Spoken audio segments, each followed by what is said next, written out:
Welcome to Influence Unpacked with Marion Balinoff, the series where we explore what drives success in influencer marketing for mobile apps and games. Influence Unpacked is powered by AppsFlyer, bringing you insights from top marketers who innovate, elevate, and succeed. So today I'm joined by Aviv, influencer marketing team lead at Candivore. Hi Aviv, thank you very much for joining me. Hey Marion, it's a pleasure to be here.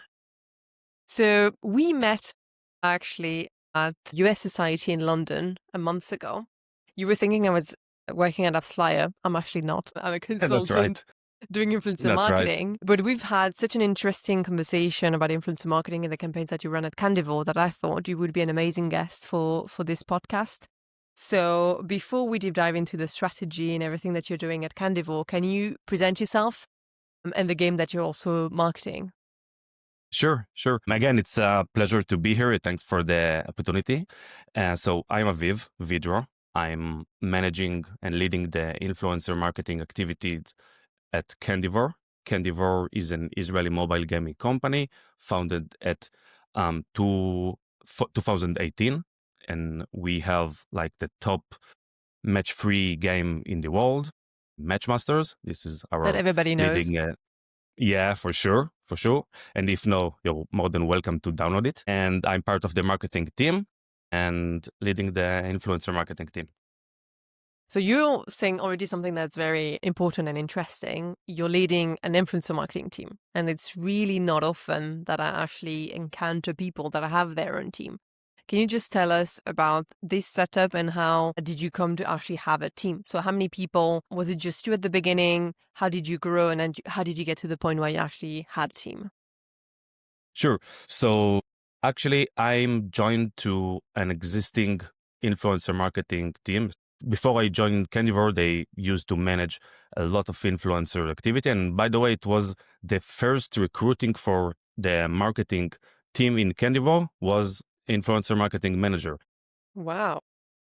So the founders of the company has managed all the user acquisition activity by themselves. And their first recruitment was Maria that joined. So they truly the team believed in influencer marketing from the Exactly. get-go. Amazing. Exactly. The team now is me and I have 2 employees, part of my team, and we managing all the influencers activities for Candivore. All right. So you have a team. You're recruiting even for more. Congrats to you. Means you're doing it really, really well. Can you tell us right now, how does your strategy look like for Matchmasters? What are the platforms? What are the key markets that you're targeting? Are you doing it on a monthly basis? Is it more like one burst per quarter? Loads of different questions, but at least we get started. Sure. So I can divide our influencer marketing strategy into 2 sections. One is our existing markets. That's the market that we run in like always on model.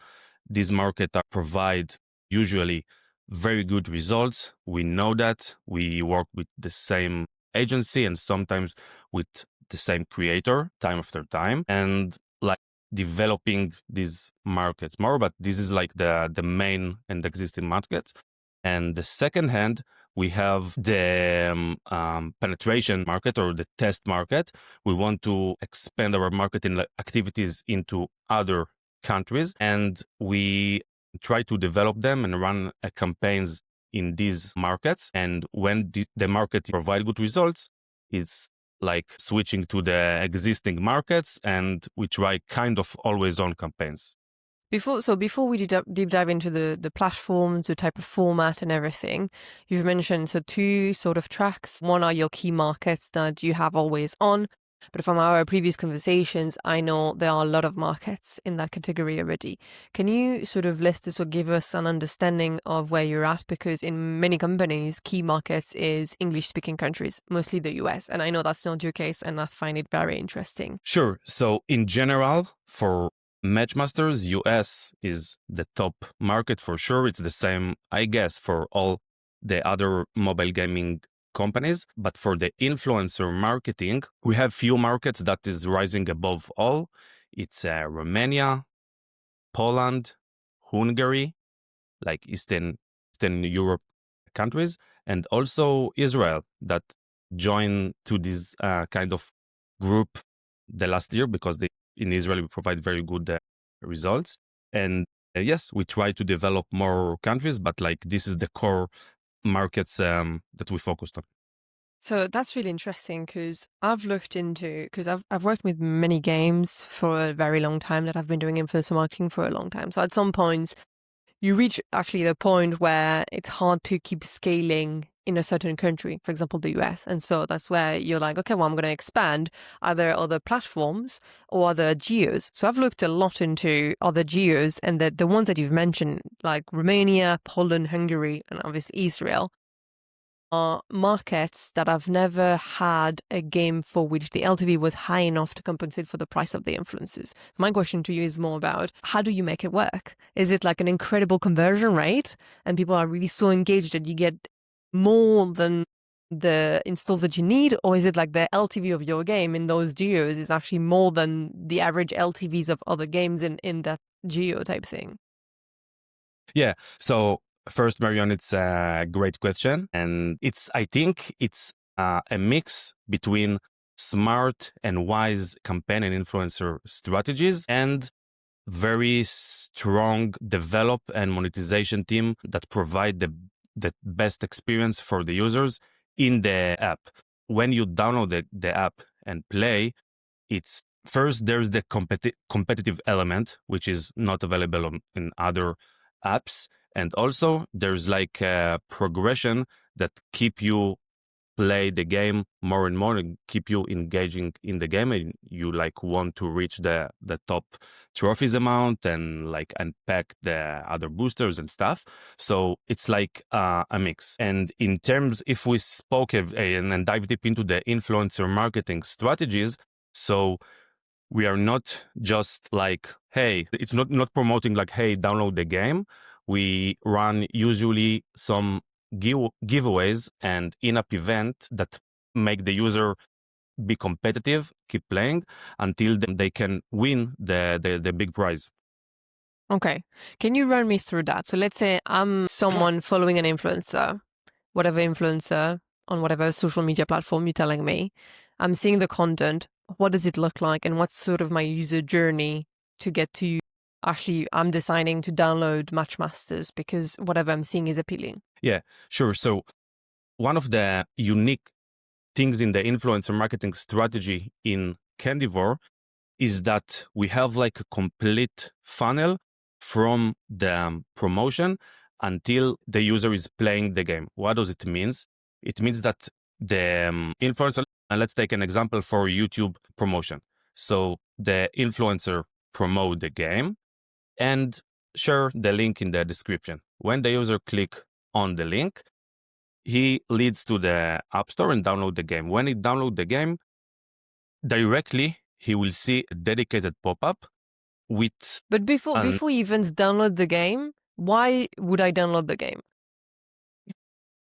One part of the promotion is explaining about the game and what the influencers like them.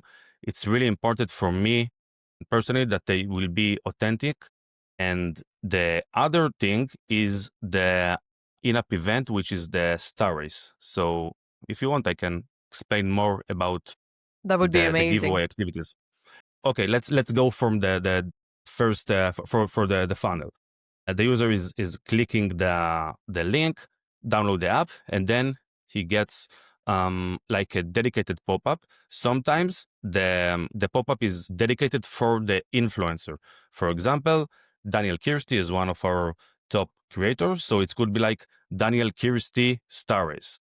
So then the Star Race is like a competition with the leaderboard, and after 10 days, the winner, the one that got in any win, the user get 3 stars, and the one that reached the high amount of stars is winning the competition and win the prize. So the prize are really attractive. It could be iPhone, it could be like Apple Pack, it could be cash. Do you have, by any chance, at hand, the slide that you were showing me last time, where you had the sort of user flow? And I can, yeah, sure, I can share it. So Exactly. So that's amazing. So it really shows the user journey. Can you run us through this quickly? So now we have the visual. Yeah, sure. So this example is based on Kevin Rubin. Kevin Rubin is an Israeli YouTube creator. So we design of art pop-up based on Kevin. Kevin used to wear a red bandana, and so this koala is like look like Kevin somehow. So when the user entered the app, he get this pop-up with the welcome piñata pop-up and get some like an exclusive gift. And when the user play, he just enter to the star race. The star race, as I mentioned, is competition. And the main goal is to reach the highest amount of stars. And we can see here the leaderboard. Does it mean that only people clicking the link from that creator do see this, or anyone else can also join that race? Exactly. Marion, it's very good question, and it's led me to other issue that we solved with the star race. So I know that one of the issue in the marketing field, especially for apps, is the attribution. So we know that basically for up to 40 or 50% of the users that saw the campaign and install the app directly from the app stores, and we don't have an attribution. So one of the main messaging of the influencers is the race or the exclusive gift or is available only for the one who clicks the links. And they mention it in every promotion. So in that case, for example, and they mention also, if you want to win the big prize, you must download the app from the link below. Okay, so that's really the incentive for people to actually download through the link and increase your share of attributable traffic. What about this feature? Was it a feature that was already existing in the game, or was it developed specifically for influencer marketing? Because obviously you've said that from the get-go, the founders of the company were actually really into influencer marketing, so that's a huge chance for you, because obviously they're going to put the means and the resources behind that department in marketing. But I would be curious to see what's the history with that sort of challenge that is in the game. Yeah, so basically the star race was developed as a feature in-app, as a competitive feature in the app, and you can see that the top 5 or 6 places can win like in-app rewards like boosters and coins, etc. This event is also available from time to time in the app. There's like a local star race, but we use this event also to connect the users and the creators. And again, it's a method to avoid discrepancy in attribution, and also it's a way to encourage the users to play and keep playing to win the prize. Of course. So we've touched a little bit about attribution because you're giving a really good incentive for people to click the link. Does it mean that you do not look at organics anymore at all? No. We always look at the organic uplift, and we always see that there is organic uplift. It's something that we can avoid. Again, it's like I know, and like everyone in the influencer marketing industry are the same opinion that it's one of the best struggles in this field. And also we have like different KPIs to measure the success and the performance of the campaigns. Can you tell us more about those KPIs? Yeah, sure. So first, we are performance-driven company. Even for the influencers activity, we are performance-driven. So our main KPIs is ROI. Beside that, That ROI, one question, that ROI, has it been calculated for influencer marketing traffic specifically, or do you have exactly the same UA? Yeah, so because the lack of attribution, so the goals for the influencer are a bit lower compared to the UA. And also for the UA, the goals are different for each source. There's a different goal, but in general, for the all marketing team, we have the same ROI. So this is the main KPI for us. Beside that, we usually do influencer campaign for specific markets. So we can indicate geo uplift, which means DAO uplift at this specific country. And also we can indicate revenue uplift at the country, especially at the beginning of the campaign. CPI, it's very good indicator, but it's not our main KPI. I can give you an example of campaign that we run in Israel. CPI of YouTube campaign was extremely low compared to Instagram, but the ROI was 5 times higher compared to YouTube. So it's a good indicator, but at Exactly. the end we're And that's often why, because many people in UA ask me like, well, what's the average CPI? Well, first of all, there's no average because there's so many factors that need to be taken in consideration. But on top of that, CPI is not even a metric that I really pay attention to, because in the end, like, it can really very much vary. And to me, it's not an indication of the quality of the traffic that you've acquired. yeah, exactly. I would love to take a step back and actually, before we even deep dive into the performance, really look into the first phases of the campaigns. So the strategy, which platforms, what format, how do you pick the influencers? Can you run us through your process? Because I bet it's been really optimized over the years. So I would love to see if there's any best practices that you can share with people. Yeah, sure. So as I mentioned, we have like 2 methods. So let's start with the existing markets. We have agency that we work very close with the agencies and like in always on campaigns. So with that agencies, we work and they share with us the potential influencers. We're looking at engagement rate, CPM, of course, comment rate, which is, I think it's KPI that is not so familiar in the market, but it's very impactful for us. The rule What's a is, good... okay. I was going to ask you. I yeah, got too feel eager. free. You can ask. Yeah, you can ask. I know. I was just going to ask you, like, for that comment rate, because as you said, like, I don't think that's very common. I don't think it's even something that I've been looking into. I'm mostly focusing on engagement rate as a whole, but it's true that people taking time to comment on a video, on a post, are definitely going to be more engaged. Whereas sometimes people just have a lot of likes, right? So, what is the right comment rate from your perspective? Yeah, so comment is like the top KPIs in the engagement rate. It's more than like and more than share. And the rule is more than 1 comment to 1,000 views. It's good. It's indicate a good comment rate for the creators. We analyze also demographic breakdown, age breakdown, gender breakdown, suspicious accounts. We use Hypoliter as the analytics tool.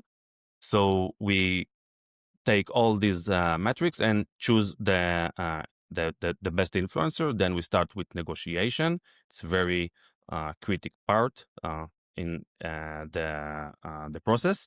Are you And doing then the we run. negotiations, or is it your agencies? We do the negotiation in front of the agencies, not directly with the creators. Okay. Yes. So in that case, and then we have the general process. They create the promotions and feedback, and then they upload it. And after that, we analyze the results and provide insights and learnings for the next campaign. And yeah. Sorry, I was going to ask you about negotiations, because obviously there are many different ways that you can pay the influencers. Some would be more favorable for us marketers if everything was performance based. It's not often the case, but I remember in our discussion that you were talking about flat fee plus performance goals with bonuses. Can you tell us a bit more about that? Yeah, sure. So this is kind of new method that we develop here in Candivore. It's mostly common for creators that we work for the second or the third collaboration and maybe for long-term collaboration. In some cases, offer the influencer a flat fee, which is most of the time lower than the average fee that the influencer to receive. plus a bonus based on performance. And the performance, it's different, and we do it tailor-made for the creators. It could be amount of installs. It could be the user will reach level X in the game, be other parameters. So in that case, the bonus is achievable and attractive for the creator. And we are more than happy to provide the bonus for the creators. In the end, it can be a win-win because the influencer could potentially win even more than if they had just signed a flat fee. But one of the problems that I find in this industry, and that's often what agencies or talent management companies complain about, is that advertisers rarely share any data with the creators, and so they really have no idea actually how they're performing, besides the fact that they are being rebooked 1, 2, 3 times. But besides that, they don't really know. So I think there would be a lot of value in having a lot more transparency with creators so they can actually understand what does their audience actually appreciate from them. This ad from a mobile game resonated versus this ad that I did from a lipstick, for example, different types of products. So then they can also focus on what makes more sense based on them, and not just either do it for the money, but just ensure that the content also, resonates with their audience. Yeah, correct. It's something that is unique, and again, as I mentioned, we're more than happy to provide them the bonus based on their performance, and they have the opportunity to earn more money compared to a flat fee if their users will reach the goal. And beside that, one of the side effects of that is in some cases, the influencers post more content because they want to reach the goal. For example, in some cases, we have some thresholds for installs, and the agency reached us and asked what is the amount of installs the influencer reached, and we tell them this is the amount. He didn't reach the threshold, and they say to the influencer, and the influencer say, "Oh, okay, I want to get the highest bonus, so let's post another story," and that works. And in that way, we can earn more content, and the influencer can earn the bonus. So it's like win-win situation. It's definitely a win-win, and I wish there would be more influencers that would pay attention to the results of the promotion and be willing to actually, let's say, okay, let's post again, versus creators that actually do not really care and are just here to take the check, and it ends when the content's been posted. They don't really care about what was the performance behind it.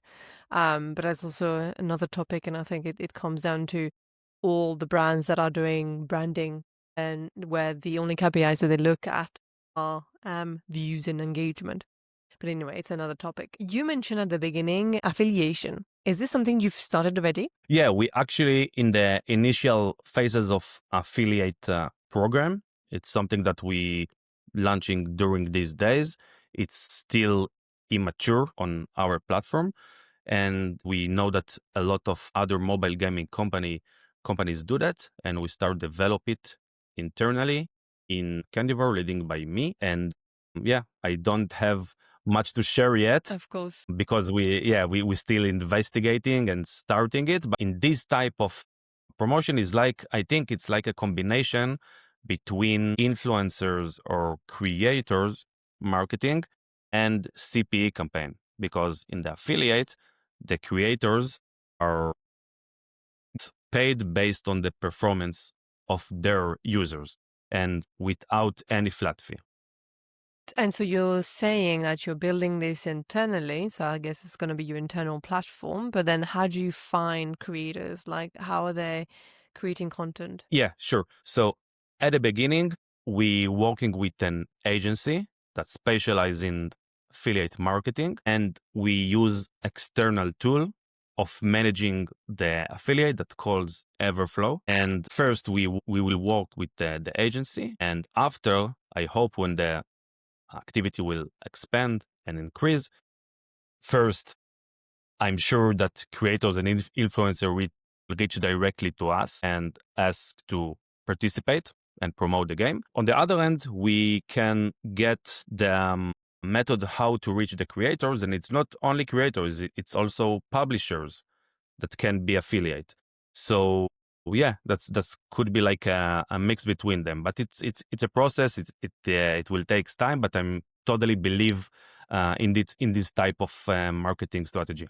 Me too. And we'll have to do another episode when this is live and you can share some results and information. But I'm really convinced that this is gonna work. Right. So can you share an example of something concrete that you've implemented in a campaign that actually has improved the performance? Yeah, actually, we ran around 1 year ago, our first campaign in Israel. Israel wasn't like one of our mature market.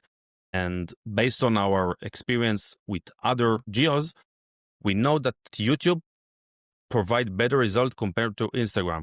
So we decided to split the budget equally between YouTube and Instagram in Israel.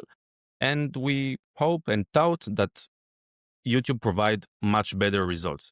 And what we revealed is the performance on Instagram was much better compared to YouTube. So it's the first time that Instagram provide better performance compared to YouTube. And it's something that's like change of the method that we think, because from my perspective, each market are different from other market. So you need to run the campaign wisely, and you can't based on assumptions of other market. So you have to test and try. And yeah, this is one of the keys to improve and provide better results. That's very true. Like you cannot do copy paste. Even in certain Eastern Jews in Europe, there might be very close countries, but they might not perform at all the same. So I think it's important, as you said, like to test at the beginning and not assume from the get-go that this is going to work based on your internalized assumptions. Right. I would love to talk with you about what do you think is going to impact influencer marketing in the futures? Do you see any trends, any shift that will basically shape the future of influencer marketing? Yes, that's a great question, Marion. I think that first, the influencer marketing is here to stay. I don't think that we are like I hope for the both of us. Yeah, for sure. But we are like in kind of the AI development and like in the in generation. So AI will impact the influencers industry, but AI influencers will not replace the human influencer for sure. That's what I think. I think AI can help the clients and provide more power to the clients compared to the agencies. So it helps us to scale the activity and reach like widest amount of influencers. So this is how I think that AI will impact this industry. Also, I think that the CPE model will, we can see that there is very positive trend for CPE sources at the user acquisition campaign, especially for gaming. And I think we will see the same trend for the influencers activity. As I mentioned, it could be totally CPE or it could be like a flat fee plus CPE, but I think that this type of CPE campaign will be more and more common, and it's like the market will adapt to these changes. Yeah, and I think it's really a matter of having like the right tools that will be developed in the near future, because that's something that I've commented a lot with other guests, but the influencer marketing industry is very segmented. You have like hundreds of thousands of different agencies and management companies and everything. And so it's really hard to actually scale because you need to talk to so many different people. But if at some point we have those platforms when you can acquire quality traffic based on and pay based on performance, that's going to be a massive change. And that's something that we start seeing to happen with all those AI companies that will also facilitate the selection of influencers, sourcing of influencers, the management, the contracting and everything. So AI, I think it's, as I agree with you, is definitely going to shape the future of the industry, but I don't think it's going to erase influencers themselves. Thank you very much. Before we wrap up the episode, I would like to shoot you 3 questions, a quick fire round of questions where you answer with your top of mind answers. Okay? Are you ready? Mm-hmm. First question. What's one thing marketers should stop doing in influencer marketing? One thing they should stop, I think, collaborate with mega influencers, with celebrities. This type of collaboration can be sexy and nice, but in terms of performance, we can't compare like Kim Kardashian or like mega celebrity to a niche influencer with dedicated audience and community that can impact them. So stop using celebrities.